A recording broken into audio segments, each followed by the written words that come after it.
Alright, we're going to read a few chapters today. It's a little windy out, but I think based on the test that I just did, I think you'll be able to understand me okay, but there is just a little bit of noise from all the wind. But the sunshine's so nice. See those geese over there are loving it. And chapter 10, the routine. Reader, I don't want to bore you with every detail of our robot's dull farm routine. Many of her tasks were incredibly dull, others were quite unpleasant. I'll just say that on any given day, Roz might have to be a mechanic, or a veterinarian, or a gardener, or a plumber, or a cleaner, or a landscaper, or a carpenter, or an electrician, all of the above. Farm life kept Roz very busy indeed. Daddy, yes? Can you get this out? In just a few minutes I can. I'm recording a video for my class. No, I can't right now. Why? Because I have to record this read aloud. Okay? Probably in 10 minutes, okay? Daddy. Have Sam do it. He can find the screwdriver and do it.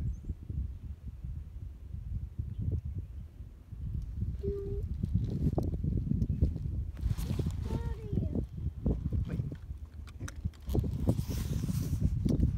Here. Sorry. Of course, she did have help.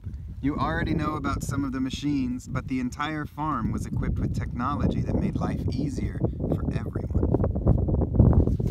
Doors and gates opened automatically. The cows wore electronic collars that kept track of their health automatically. When a cow's udders were full, she simply had to stroll into the parlor, where she'd be milked by gentle machines automatically. All that milk was piped into storage tanks, was cooled and bottled automatically. Once the milk truck was loaded up, it drove away and made its deliveries automatically. Mr. Sharif managed the business side of the farm. He dealt with customers and handled money and ordered supplies, and he did it all from the comfort of his home office. Now that he had a robot to do all the farm work, he hardly ever left the house. Roz was more content than she had ever expected to be. Most of her time was spent outdoors with animals, under the wide open sky. Even while laboring in the fields, she could always stop to smell the flowers, look up at the clouds, feel the cool air drifting out from the trees. And yet, Roz was living two lives. When she had the farm to herself, she could play with the calves or run through the grass or chat with the wildlife. But whenever the Sharifs were near, Roz had to pretend to be a normal robot. She could never let them know who she really was. Chapter 11, The Stragglers. Wild geese are known for migrating in the autumn and the spring. But exactly when a flock migrates is up to its members. Some flocks choose to fly early in the season. Others straggle far behind. And it was one of these straggling flocks that caught the attention of our robot. Honk, honk, honk. Oh, look. And there's geese right there listening to the story. Imagine that. Hey! Hey! Yeah, they're not interested. The geese were heard before they were seen. Their honking voices echoed across the farm, and then the flock appeared above the fields, flying in a wobbly V formation. They glided over the pasture and plunked down into the pond. None of them were very concerned as Roz approached. The geese had seen similar creatures on other farms, and they knew there was nothing to fear. But they were about to learn that our robot was very different from the others. "Hello, geese," said Roz. "Welcome to Hilltop Farm." The geese froze. They stared at Roz with suspicious eyes, and then the biggest goose slowly swam over. "I've come across plenty of monsters like you," he said, "but I've never met one who could talk." "I am not a monster. I am a robot. My name is Roz." The goose scratched his head. "Well, it's nice to meet you, Roz the robot," he said at last. My name is Wingtip, and this is my flock. Roz gave a friendly wave, and soon the flock was gathering around, curious to meet this odd character. As you can imagine, the geese were shocked to learn that Roz had a goose for a son.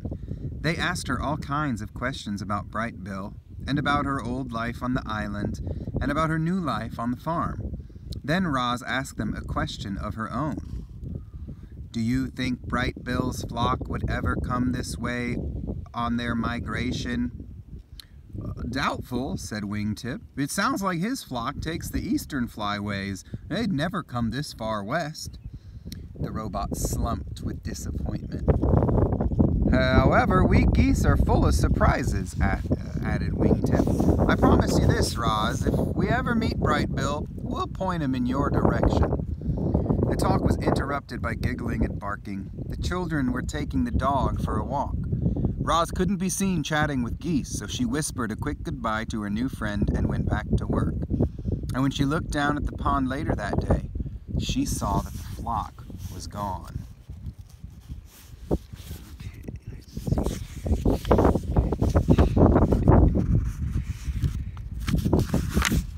The homesick robot. Oh, it's just a short chapter. We all feel homesick at one time or another. Even the robot felt something like homesickness. Roz belonged with her son and her friend on her island. She was determined to find her way back there. But how? If the robot was seen doing anything unusual, Mr. Sharif might have her destroyed. Roz had to be careful. So she calmly went about her farm work, day in and day out.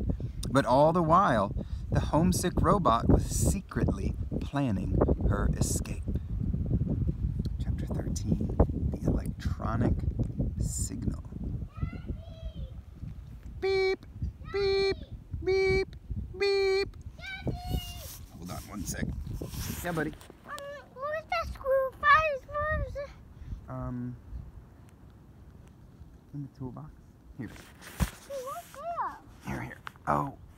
Go get my keys. A message was flashing on Roz's computer. The drone was reporting that gusty winds had sent it spiraling into the neighbor's bean field. So the robot grabbed the big, heavy toolbox and marched out to clean up the mess. Roz found the flying machine upside down, with its landing gear poking above the rows of leafy plants.